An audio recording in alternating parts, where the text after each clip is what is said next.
SCP-7980. Z is for Ziggurat.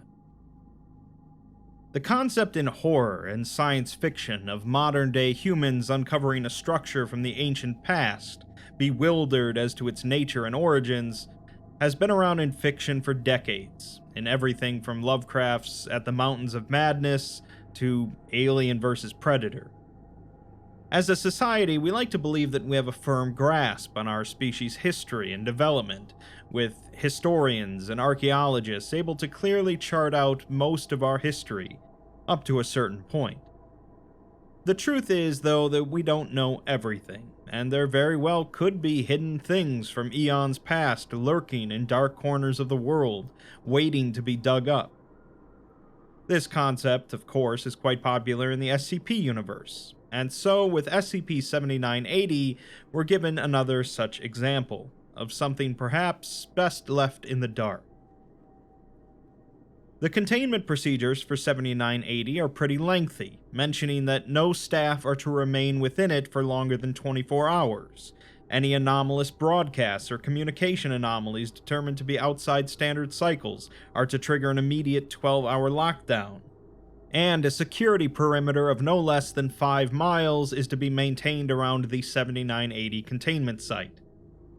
Anyone approaching within 5 miles is to be monitored. Anyone within 3 miles are to be intercepted and redirected, or incarcerated if resisting, and anyone within 1 mile is to be terminated. No female is allowed into the inner sections of 7980 for a period of longer than an hour, and only with a minimum of 6 security personnel present at all times.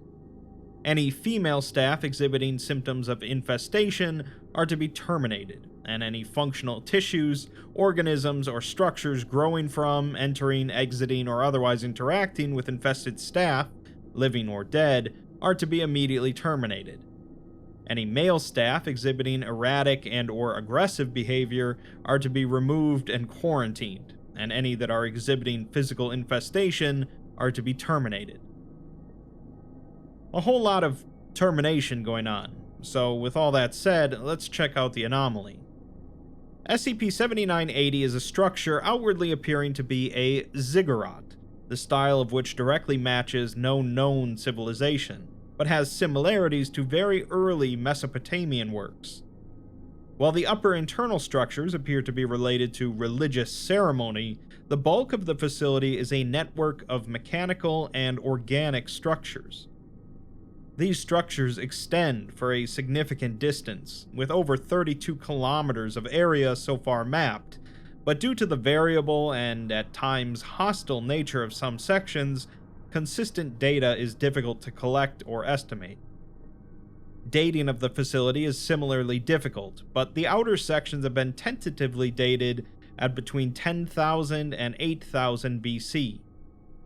Internal and lower areas vary wildly from this, particularly the organic sections, and it's theorized that 7980 has undergone various periods of discovery, habitation, and disuse over the centuries. The Ziggurat is currently located in an underground cave, accessible from a secondary, smaller cave system, with the lower sections extending in a roughly spherical network below. Geological data from the area indicates that it may have at one point been located on the surface, but seismic events and shifting climate patterns may have partially buried it.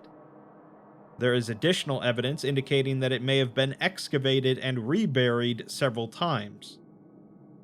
Local information reveals that the whole area is considered to be cursed, and a resting place of various monsters and demons. Probing for information about the site was met with resistance, and at times hostility. However, there is no indication beyond rumor and local legend that these populations have any knowledge of the Ziggurat or its purpose. The lower sections of the Ziggurat appear to be some form of partially mechanical, partially organic facility, showing remarkably advanced construction and detail for the presumed age. Some areas appear to have been devoted to rituals or various rites, while others are purely functional and industrial. Many of these areas are still active, though many of their purposes are as of yet unknown. This is further complicated due to the encroachment of materials into one another, with organics and mechanics appearing to grow, damage, and convert the other constantly. The facilities seem to mimic various biological and industrial systems, such as circulatory, respiratory, digestive, and reproductive systems, as well as heating, cooling, forging, assembly, and numerous others. Many of these systems also appear to have varying levels of damage or disruption, with attempts to repair them being met with very limited success. It is also unclear how materials and energy fuel these systems, though aspects of hydraulics, kinetic force, electricity, and temperature cycling have been noted. The Ziggurat is generally passive, especially in the upper levels, provided that subjects intruding in it do not directly interact with it, and are male. Females, and anyone interacting with the Ziggurat systems, begin to trigger increasingly hostile reactions, and in extreme cases can lead to construct formation. The Ziggurat does not appear to be possessed of will or thought, despite various neurological and processing structures found, and has not yet communicated in any way. Data recovered from various locations, however, indicates that it may be, or may have been at one point, capable of communication, though the means are still unknown. Reactions follow a pattern not unlike an immune response, with more rapid and more aggressive reactions occurring in more sensitive and deeper sections. Though much of the Ziggurat and its purpose remains unclear, it appears one of its major functions is the creation and assembly of various forms of life. These take on an apparently limitless number of forms, with some identical to currently documented forms of life, such as dogs, cattle, bats, snakes, rats, fish, and others. Some may superficially appear to be common life forms, but are made wholly or entirely of non-organic parts, or with random and seemingly nonsensical arrangement of internal and external organics, or various combinations. Some bear no documented analogs and appear to function outside of known laws and functions of both biology and physics. These constructs are invariably hostile, sometimes even attacking one another, and do not communicate in any meaningful fashion. Typically, constructs will violently attack intruders, then recover the bodies, living or dead, to transport to the deepest areas of the Ziggurat. The constructs are routinely broken down, reabsorbed, and repurposed by the Ziggurat when not actively defending itself. It will often attempt to capture intruders, at which point they will typically be integrated into the overall structure of the Ziggurat, or altered by mechanical or biological means into constructs. This behavior is most commonly exhibited with captured male subjects, or those involved in intrusion events while within the structure. Female subjects, on the other hand, are almost invariably drawn to the core sections and integrated, acting as assembly and birthing mediums for various constructs and systems until physical degradation. This typically lasts for a period of several months, and sometimes for up to 5 years, although there have been documented cases lasting decades. Expended female subjects are then processed by the Ziggurat, the remains of which are drawn into as yet undocumented sections of the core area. It's noted that purely mechanical systems, such as observation robots and monitoring systems, are treated the same way as female subjects by the Ziggurat. The deepest sections of the structure are known as the core, or womb area.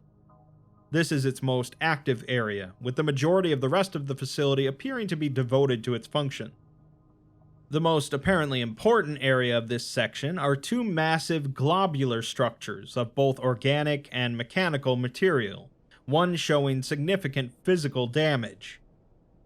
Due to the extreme hostile response of the Ziggurat to any intruders in this area, testing and data is limited, but it's theorized that these objects act as gestational and/or assembly structures.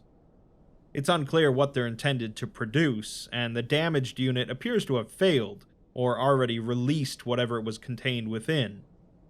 This is an ongoing area of concern, as the unit is capable of holding several megatons worth of overall mass, and the second undamaged unit appears to still be functional. Attempts to determine the composition or nature of what it holds have been met with the most extreme and hostile reactions of the Ziggurat, but a form of pulse and oscillating electrical charge have been briefly documented. Attempts to determine what, if anything, emerged from the second structure have been expunged from the record. Information control in regards to the Ziggurat is considered to be of paramount importance, and although its isolated nature limits most casual observation and contact, any information leaks are to be treated as immediate high priority. In addition, info leaks found to be connected to groups of interest, most importantly, Group of Interest 01 and 07, are to be treated as the highest priority, with full contact liquidation at all levels if necessary. The article doesn't state which groups of interest those two are, although traditionally they would be the Chicago Spirit and the GOC respectively, but I don't think that's the case here. Finally, we're provided a transcription of a tablet from the Ziggurat, written in an undocumented, early form of what is presumed to be Sumerian, but also showing elements of extremely early Minoan and archaic Chinese script. The translation is still ongoing, so this is just their best estimate at the moment. The material of the tablet appears to be a black, dull metal of unknown composition, with no evidence of tool marks anywhere on the surface. Glyphs appear to have been etched into the surface over a prolonged period, and testing has determined them to have been rusted into the surface over a period of several hundred years, utilizing human blood. The translation reads, "Long and far from here, before the beginning, the builder of the father of old gods, the womb forge of the unstruck spark, life was made. Soft and hard, wet and dry, it was made in the way of clay and stone. It pleased the beginner of beginnings for a time. In the way of woman and man, of sun and moon, anger bled and rusted into the world. Soon great eyes and thunder rolled, and hate ate the world. Seas of blood and death, skies of smoke and poison, death bloomed and swallowed all. Stillness ruled all the land, and sky and water, yet life endured. We speak to you now, the children that will be far and away, know there is no truth, and the gods lie. All that is, was, or will ever be, is but maggots upon the dead god." So, we have some sort of biomechanical structure whose ultimate purpose seems to be the creation of something, possibly creatures incorporating both organic and non-organic parts, and it's implied that it already gave birth to some of these at some point in the past. The tablet implies that at some point long, long ago, the world was practically destroyed, but life managed to endure. Is humanity somehow a remnant of this time and this process? Will this Ziggurat one day produce a new species to retake the world? We're left with only questions, but contrary to a common trend of the last few years, I don't believe this article has anything to do with the Church of the Broken God and Sarkicism, as generally the article's tags would bring mention to that fact. By the author's own admission, the article is a mishmash of different concepts, starting with the concepts of zygotes and ziggurats, combining lost cultures, worldwide cataclysms, body horror, and techno-organic environments. It's just a really weird location that has been buried plenty of times in the past, and probably should just be buried again.